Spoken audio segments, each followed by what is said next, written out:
Hello and welcome to the Authentic Freedom Virtual Church. My name is Lori Lumby and I'm the pastor and spiritual director of this online virtual community.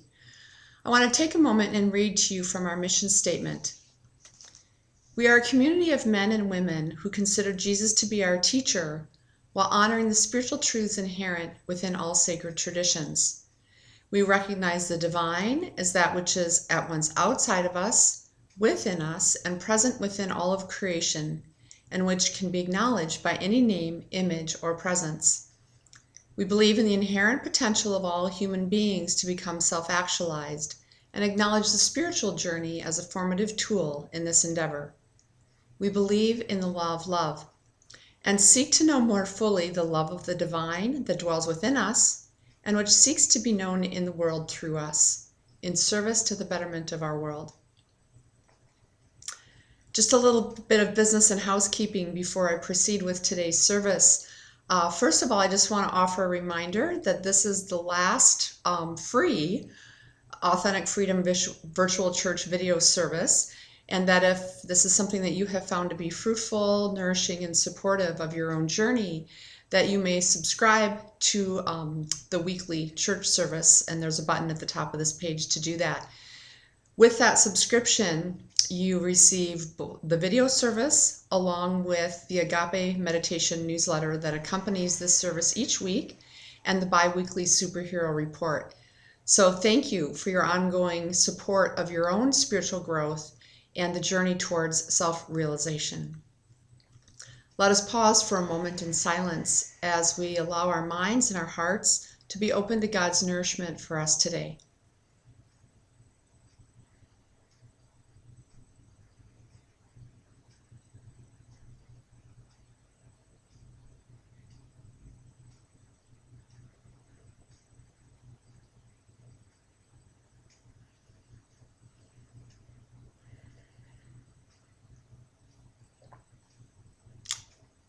For today's service, in conjunction with the gospel reading on the visit of the Magi, the three wise men from the East, as we celebrate this Sunday the Feast of Epiphany, I want to talk specifically about faith. Faith is something that we hear an awful lot about in our Christian upbringing. And faith, unfortunately, I think has gotten kind of a bad rap. And what I mean by that is that the way that faith is often presented to us, I think, is a distortion of what faith really is. For example, as a child growing up, when I heard the reading about if you have faith the size of a mustard seed, if you said to that mountain, move, that mountain would move. I found that reading to not be very supportive. Because try as I might, I could not make the mountain move. And this has been an ongoing observation that I've experienced in my life with things that I have wanted or thought that I wanted. Try as I may, things that I wanted to have manifest in my life did not materialize. And when they didn't materialize in the way that I wanted them to be, then I would wonder, have I failed in my faith? Do I not have enough faith? What's wrong with me? What's wrong with me that I can't get the six-figure job that I want, or the house on the lake, or the cabin in the woods, or whatever it is that I think I wanted in my journey? Unfortunately, there's a lot of material in the pop culture that supports this mistaken belief in faith. Materials that say, if you ask for it, you'll get it. If you just think the right thoughts, what you want will manifest. And if you don't have what you want, then you must be thinking the wrong thoughts, or your faith must not be strong enough. All of these things I have found to be self-defeating messages that have not supported me in my journey of realization or growth. In fact, mostly they just made me feel bad about myself. Because they're cloaked in this idea that it's our faith that gives us what we want. What I have come to understand and what I have come to believe is that this is a distortion of what faith really is. One of the things that helped me to find a greater sense of understanding about faith is the writings and the works of Sri Aurobindo and the Mother. Sri Aurobindo and the Mother are East Indian spiritual teachers, gurus, psychologists, if you will, and philosophers. Sri Aurobindo and the Mother have expounded greatly on the idea of faith and in helping us to understand what faith really is. So I want to share with you today an excerpt from a compilation of Sri Aurobindo's work, and it's a book called A Greater Psychology, the psychology, and this chapter specifically is the psychology of faith. This is what Sri Aurobindo and the Mother have to say about faith.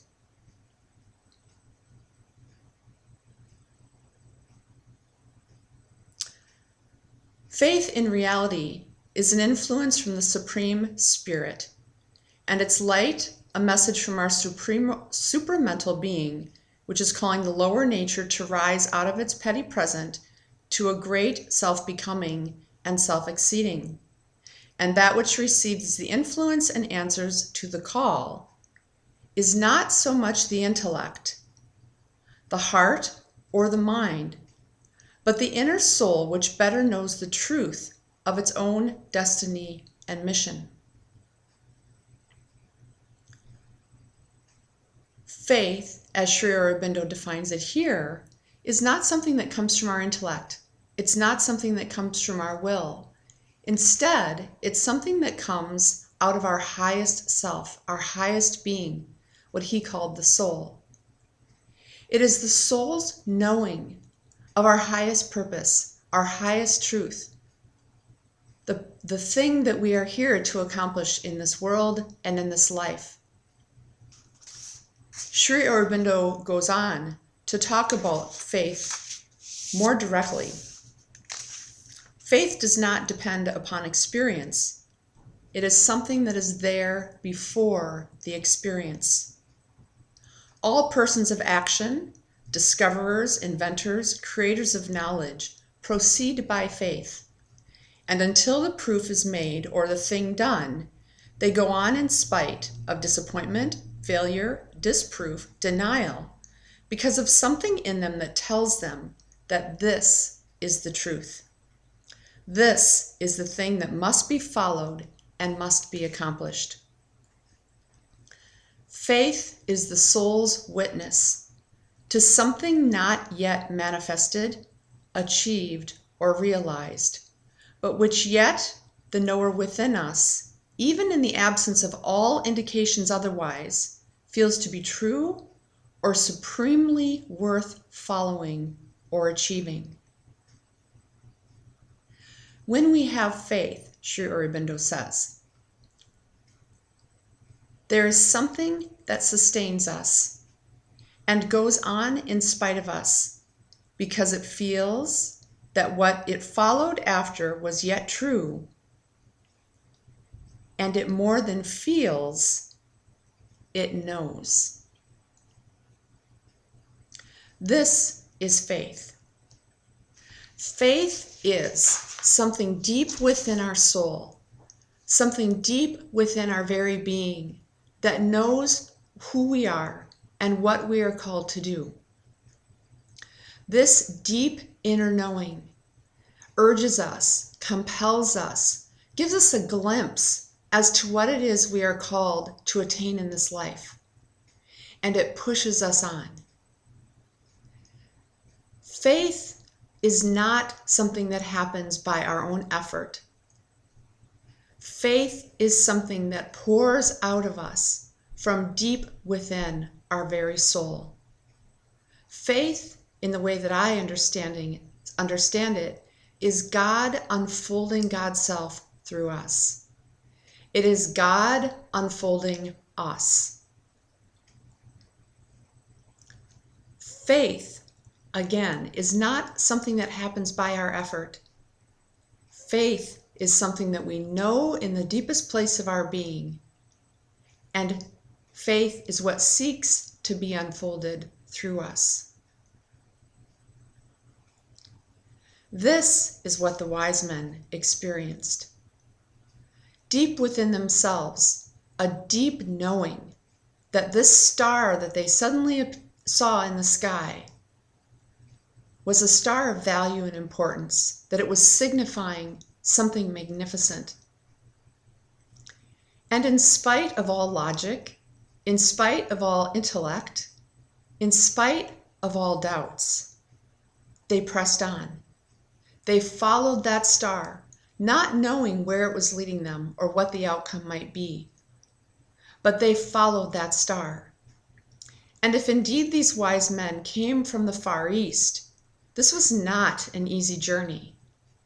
They had to have gone through mountains, through deserts, over difficult and treacherous pathways, with themselves, their camels, and what other provisions they might have brought along, to follow that star. I would imagine there are many things that happened in that journey that made them wonder, should we continue? Should we turn around and go home? This is just a joke. We're just making this up. This is coming out of our imagination, not our truth or our faith. But in spite of those challenges, in spite of that self-doubt, they pressed on. And in blindly following that faith, not knowing where they were going or what the outcome might be, the wise men were greatly rewarded. They came upon the realization of their faith. They came upon the proof that what they knew in their heart was true. That they were right in following that impulse within them that said, follow that star. You don't know where it's going, but follow it anyway. They were rewarded. They were rewarded by having the amazing opportunity to see love birthed in this world. The faith of the wise men was not something that came by their own efforts. It was not something that came out of their intellect. It was not something that happened because they finally thought the right thoughts. It poured out of them, out of the deepest place of their inner truth and their highest self. And in following that truth, they were rewarded and they experienced the fulfillment of what they had only seen as a bright shining star.